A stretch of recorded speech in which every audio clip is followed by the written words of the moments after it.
Hi Divya, it's lovely to have you here with us. It is an absolute privilege. You're a well-known psychologist from India, and I've had the great privilege to work with you for all these years.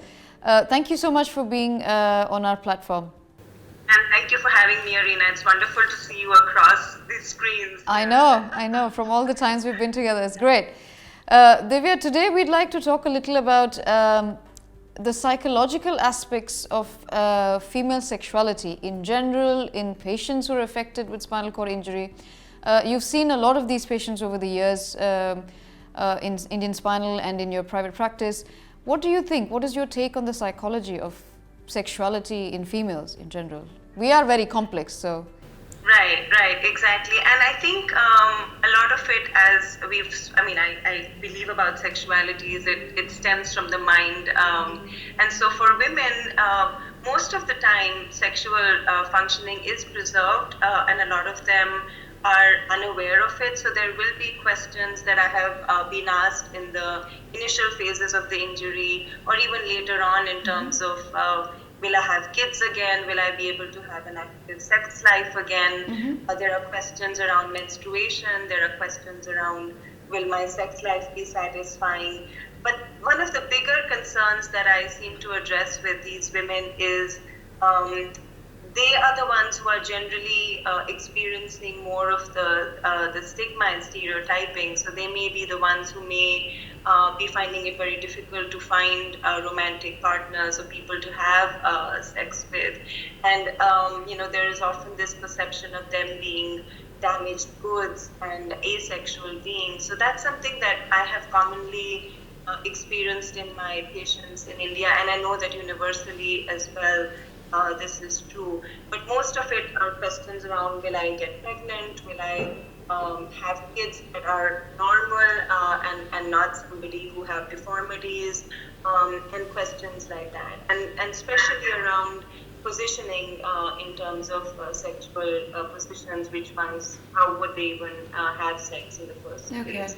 No, I'm sorry, yeah, that's very interesting, because it is really sad that they consider themselves to be desexualized or asexual beings, which is not true. And I think it's important for all of us to, sort of reiterate that fact that no, you can still have a normal life.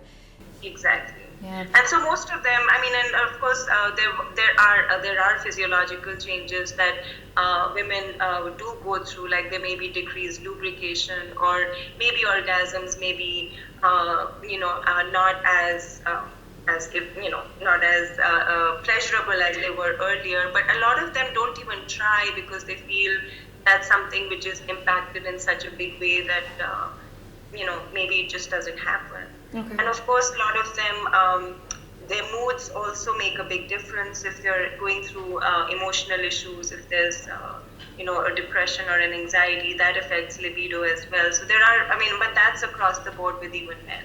Okay. So it's something which is not uniquely for females. Influencing women. Yeah, exactly. Do you also see concerns from normal partners who's like the husband or the partner is either has a spinal cord injury or other sexual dysfunctions? Do these women also talk to you? Is there anything that they specifically say or think? That when men have injuries and they have able-bodied wives and partners, is that what you're asking? Yes. And their questions are around, will we cause more damage to the spine if we engage in sex? What positions do we use? What precautions do we use? I think a lot of times it's just having an open communication with these partners that makes a big difference, because, what do we do about bladder and bowel if there is an accident that happens? How do we cope with that? What complications may arise if we engage in sex? We're talking about autonomic dysreflexia or even skincare. Yeah. I think there's generally a lot of the more well-adjusted couples are the ones who communicate and also who shift away from penile penetration to other parts of the body and other erogenous zones, and who redefine what sexual functioning is, that it's more to do with emotional intimacy and communication and exploring other parts of the body rather than just penetration. Yeah, so I think those conversations truly help in re-establishing that sexual relationship there. That's very well put, actually, and that is true. So, yeah, it's like how one of our co-sexologists say, it's not just one penis and one vagina. You have 10 fingers and a tongue, so you can use everything else. Yes. And I think a lot of times they don't even pay attention to that, and especially where everything is seen in terms of this intercourse. I think that's where most of the people struggle to. Most of the men with spinal cord injury struggle to redefine that, saying, but that was the pleasurable bit. How do we get accustomed to this new sexual aspect? And the more they take that on, I think the easier it gets for them down the road in terms of having sexually satisfied lives. That's great. Yeah. Well, Divya, thank you very much for your input, and we hope to chat more with you about the various other things we'd like to cover. But thank you for your time. Thank you so much for the conversation. Yeah.